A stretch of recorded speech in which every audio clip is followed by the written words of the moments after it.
గుజరాడ గారిని బడ్జెట్ ప్రసంగంలో కేంద్ర ఆర్థిక మంత్రి గారు మాట్లాడుతూ ఆయన పేరుని వాళ్ళు తలుచుకోవడం అనేది మా అందరికీ కూడా ఒక గర్వకారణం. దేశం అంటే మట్టి కాదు, దేశం అంటే మనుషులే.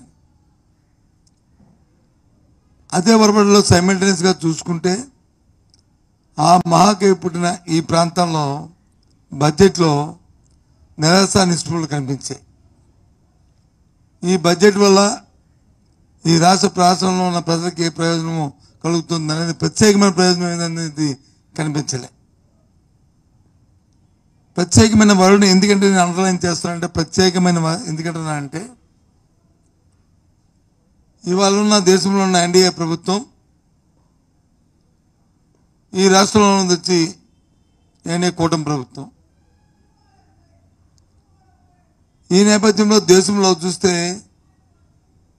ముఖ్యంగా 12 మంది పార్లమెంట్ సభ్యులున్న